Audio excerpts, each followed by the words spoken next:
शुभोदय बच्चों, आप लोगों को मेरा जीवन पाठ में क्या है वो समास के बारे में बताया गया है। समास में क्या है, आप लोगों को संक्षिप्त शब्दों को क्या है वो संक्षिप्त विधि में बताने वाले शब्दों को ही कहा जाता है समास। और समास में क्या है वो, इसका मतलब उदाहरण के लिए देशवासी,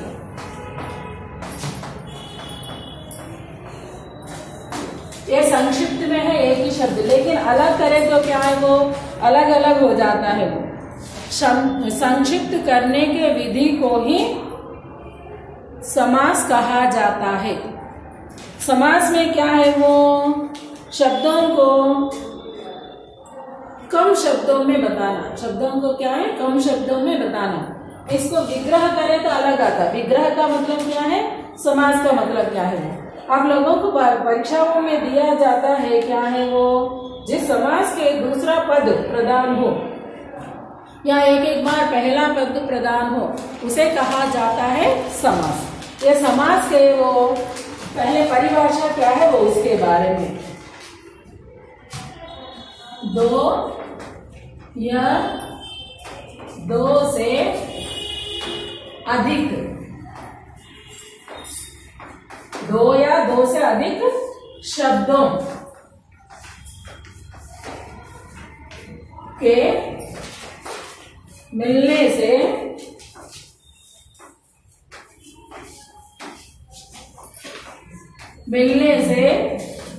एक संक्षिप्त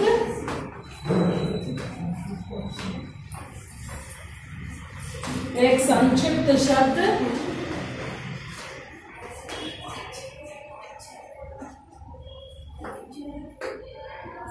बनता है। इस मेल को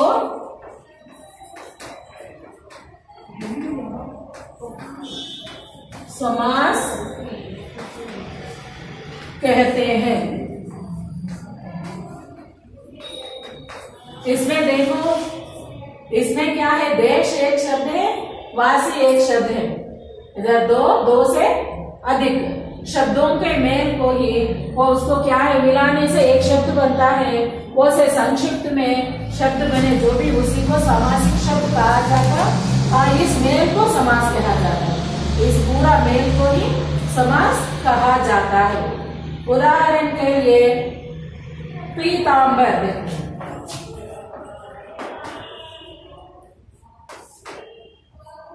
पीतांबर पीला वस्त्र धारण करने वाला। इसमें क्या है वो दो आया है, दो शब्दों को छोड़कर तीसरे शब्द पीला वस्त्र धारण करने वाला श्री कृष्ण। इसमें देखिए आप लोग क्या है वो पीला वस्त्र धारण करने वाला, दो समस्त पदों को छोड़कर तीसरे शब्द के ऊपर आधारित होकर आया है, उसी को कहा जाता है वो समास। क्या है वो एक एक बार प्रथम पद प्रदान होता है, एक एक बार दूसरा पद प्रदान होता है, एक एक बार क्या है दो शब्दों को छोड़कर तीसरे शब्द के ऊपर आधारित होता है, उसी को वो समास या समस्त पदों का संग्रह को ही समास कहा जाता है। वो ये समास में क्या है, आप लोगों को विभिन्न प्रकार के, मुख्य रूप से ये तो क्या है 6 प्रकार के, हिंदी भाषा के बच्चों के लिए हो या प्रथम भाषा के बच्चों के लिए ही ये 6 प्रकार का लेना ही जरूरी है। आप लोगों को बार बार प्रश्न पत्रों में यही पूछा जाता है।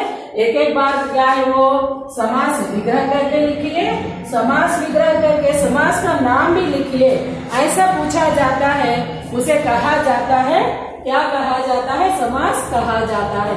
ये तो आप लोग नोट कीजिए, ये इम्पोर्टेंट है आप लोगों के लिए।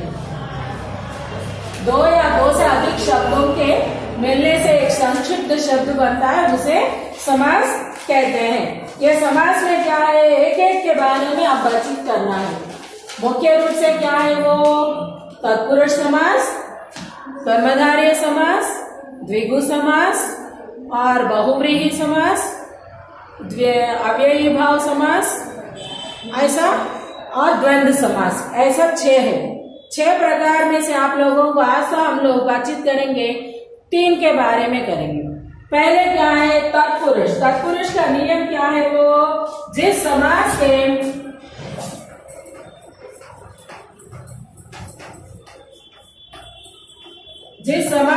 दूसरा पद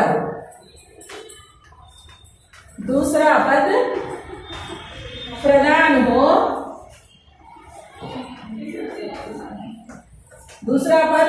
हो, उसे तत्पुरुष समास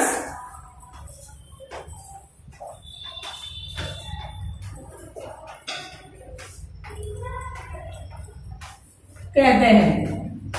उसे क्या कहते हैं? तत्पुरुष समास कहते हैं। जिस समास के दूसरा पद प्रधान हो, इसमें अगर लिए तो क्या ये दूसरा, ये वासी कहाँ के वासी हैं?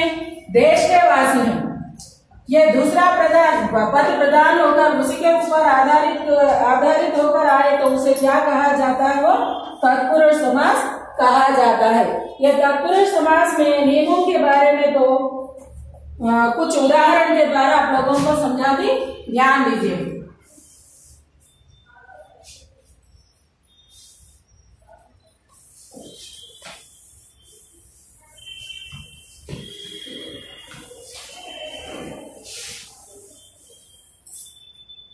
तत्पुरुष समास में आप लोगों को पहले दिया है देशवासी, उसी प्रकार राजकुमार। इसमें क्या है? वो कुमार प्रधान है, दूसरा पद। ये पद प्रथम है तो ये दूसरा है, द्वितीय। और क्या है? इसको उत्तर पद भी कहा जाता है। वो उत्तर आप लोगों को भिन्नार्थी में पूछे गए तो आप लोग जवाब लिख सकते।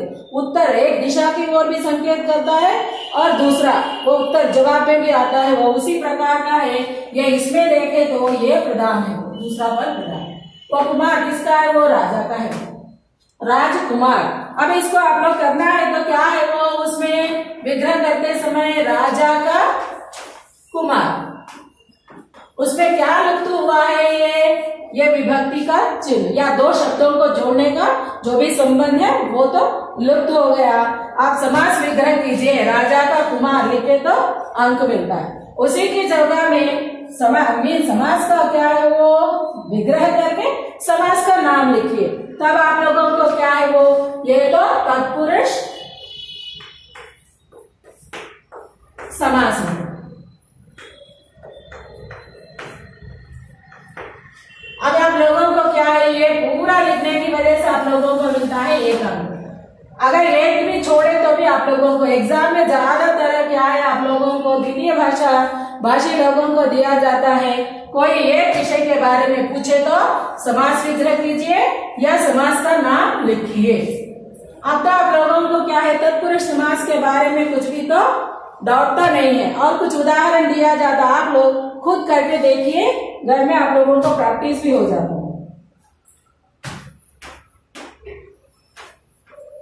सूक्ति वचन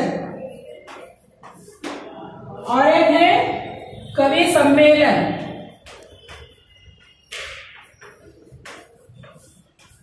और एक है गोपीनाथ, और इसके साथ साथ क्या है? जीवन साथी।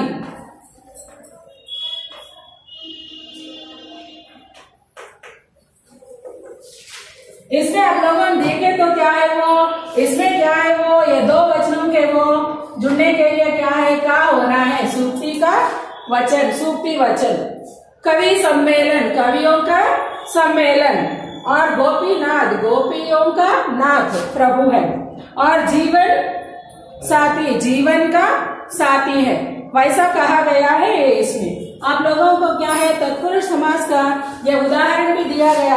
आप लोग समास का विग्रह करके समास का नाम तो लिख लीजिए। अब ये तो हो गया तत्पुरुष समास के बारे में। ये 3 उदाहरण अगर आप लोग खुद करें तो कहाँ तक आप लोगों को समझ में आया ये मालूम हो जाता है। और इसके आगे आप लोगों को दूसरा बताया जाता है वो कर्मधारय समास। इधर कर्मधारय बोले तो कर्म ऐसा नहीं है, वो इधर काम के ऊपर आधारित होता है कर्मधारय समास। कर्मधारय समास में क्या है वो, जिस सामासिक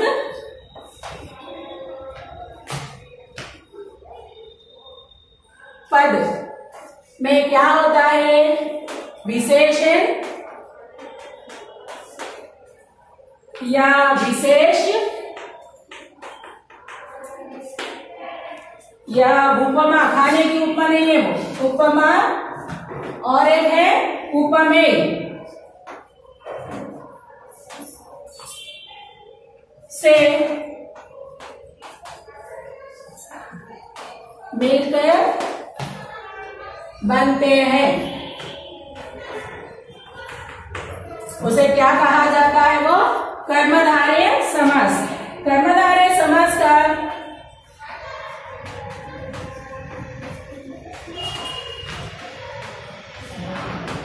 ये इसमें क्या है वो, कर्मधारय समास में जिस सामासिक पद में एक बार विशेषण शब्द भी हो सकता, विशेष भी हो सकता, उपमा एक से दूसरे की तुलना करना, उपमेय उसके अंदर वो तुलना करके उसमें क्या विशेषता है वो बताया जाता है, उसके उपमेय से मिलकर बनते हैं कर्मधारय समास। कर्मधारय समास का आप लोग सीखते समय क्या है, कुछ उदाहरण के द्वारा और अच्छी तरह आप लोग समझ सकते हैं। इसके लिए हम लोग पहले आप लोगों को कर्मधारय और बहुव्रीहि दोनों को मिलकर दिया गया एक शब्द, वो उसके बारे में आप वही वर्ड लेता हूँ, अब आप लोगों को और अच्छी तरह समझ में आ जाए। तो क्या है वो, पीतांबर, इसमें क्या है वो, पीतांबर, और इसमें क्या है वो, पीत है, पीत है अंबर, पीत है अंबर। ये इसमें अंबर बोले तो आप लोगों को तुरंत याद आता है, आसमान को भी अंबर कहा जाता है ना टीचर। अंबर का क्या है, भिन्नार्थी में भी आप लोगों को पूछा जाता है, एक अर्थ है आसमान है तो दूसरा है वस्त्र, ये बात याद रखिए। अंबर का क्या है आप लोग, वस्त्र, भिन्नार्थी में बार बार पूछा जाता है, ध्यान दीजिए। अंबर का क्या है, एक है आसमान, दूसरा है वस्त्र, और इसमें क्या है, पीतांबर में पीत है अंबर, आए तो कर्मधारय, वो आए तो क्या है, ये वस्त्र की विशेषता बता रहे ना, वो वस्त्र कैसा है, वो पीला है। इधर पीत का बोले तो पट्टू भी बोल सकते हैं या पीला भी बोल सकते हैं, वो उस वस्त्र का पीत है अंबर, ऐसा कहा गया तो क्या है वो, कर्मधारय है। कर्मधारय में क्या बताया गया, विशेषण हो या विशेष उपमा हो या उपमेय, ऐसा बताया गया है। और ये इसमें आप लोगों को और एक है, इसी को पीतांबर के लिए और एक है, पीला वस्त्र धारण करने वाला, वो बहुव्रीहि में जाता। आप लोगों दो, इधर दो ही समस्त पद है, उधर क्या है, दो समस्त पदों को छोड़कर तीसरा शब्द आया है, उसको कहा जाता है बहुव्रीहि। बहुव्रीहि में और एक बार अच्छी तरह समझाते, ये तो आप लोग लिखते समय भूलना नहीं, कर्मधारय दिए तो ये ऐसे ही लिखना है, इसका तो आप लोग परिवर्तन नहीं करना, करे तो अंक नहीं मिलता। और एक है आप लोगों को चंद्रमुख,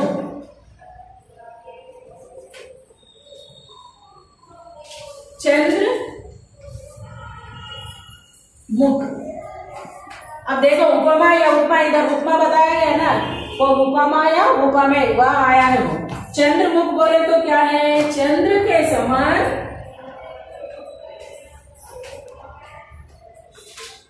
समान मुख,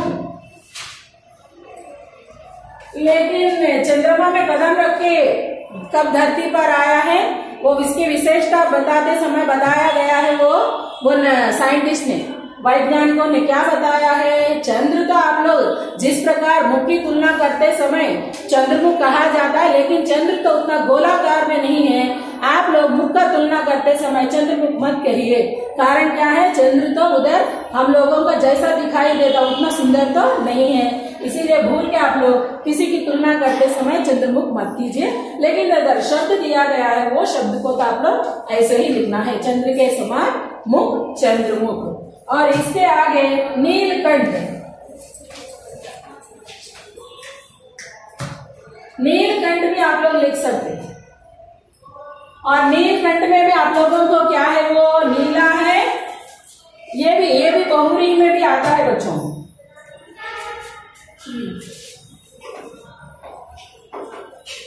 नीलकंठ, इसमें क्या है, वो नीला है,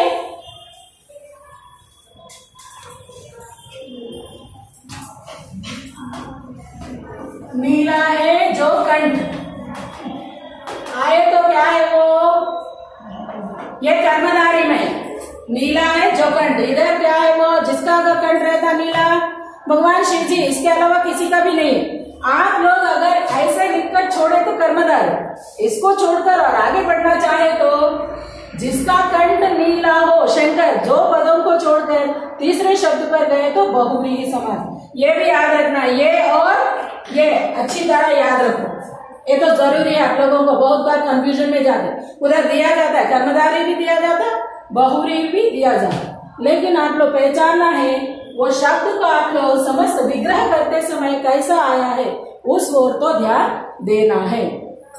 और इसके आगे आप लोगों को क्या है वो, नील कमल, नील कमल, ये तो उतना परेशानी नहीं है, जो कमल नीला है या नहीं तो नीला कमल। कमल की विशेषता बता रहे हैं, कमल कैसे रंग का है वो विशेषता क्या है, नीला है। कमल की विशेष क्या है, नीला ही है, नीला की विशेष क्या है, कमल है। वैसा आप लोगों को ये कर्मधारय समास का यह है उदाहरण, आप लोग इसके जरिए और भी अन्य शब्द आप लोगों को मिले तो ढूंढ कर लिखिए बच्चों। और इसके आगे आप लोगों को और एक है, और एक समास के बारे में बताया जाता, वो है संख्यावाचक है।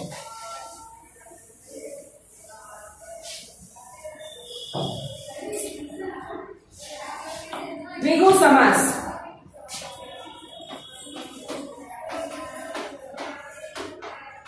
द्विगु समास में क्या आप लोग ऐसे भी लिख सकते हो, द्विगु में सॉरी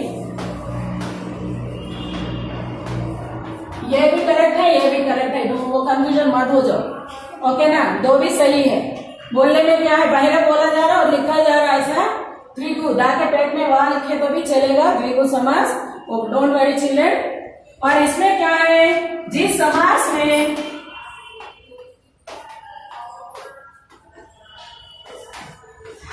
पहला पद,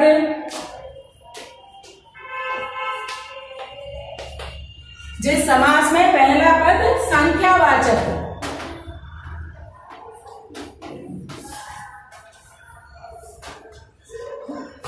विशेषण होता है तथा समस्त पद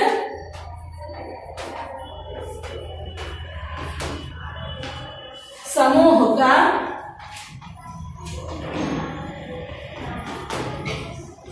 अर्थ देता है।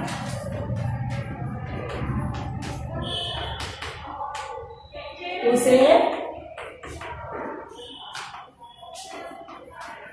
द्विगु समास कहते हैं। क्या कहता है, वैसा आप लोगों जैसा चाहे तो वैसा, नहीं तो उसी को द्विगु समास कहते हैं, वैसा आप लोग जैसा चाहे तो यह है नियम। इसमें क्या है, समास के पहला पद संख्यावाचक, अब ये इसके उदाहरण के द्वारा समझाया जाता है, वो तिरंगा। इसमें क्या है आप लोगों को,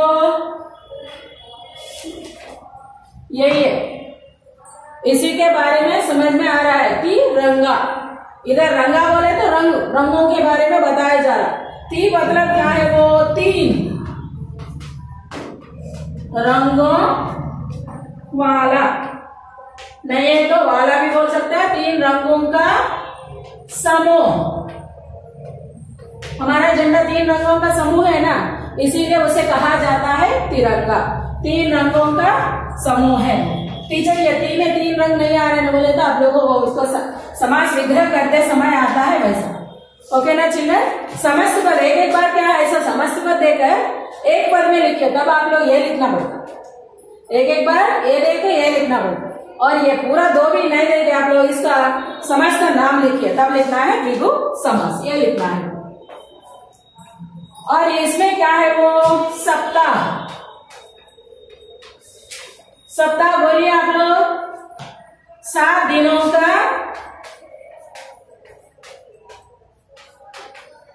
समूह। नवग्रह, नवग्रहों का समूह। और नवरत्न, नवरत्न का मतलब क्या है? नवरत्नों का समूह। वैसा कहा जाता है ऐसा चौराहा, ये इसमें है ना चौराहा, 4 राहों का समाहार। हमारा मीरपेट 4 राहों में हो जाता है, उसको चौराहा भी कहा जाता। और एक देता हूं वो त्रिभुवन। त्रिभुवन में क्या है? 3 भुवनों का समूह। दशानन कहा है, हमारे वो बच्चे पूछ रहे हैं वो दशानन, दशानन बोले तो 10 आनन वाला, 10 आनन वाला लिखे तो द्विगु, 10 आनन वाला रावण लिखे तो बहुव्रीहि। ये बात याद रखिए बच्चों, ध्यान से ये कोशिश कीजिए। ये है आप लोगों को, इससे भी और अच्छा मिले तो आप लोग वो भी कर सकते हैं। धन्यवाद बच्चों, आगे के बारे में आगे कक्षा में बताएं।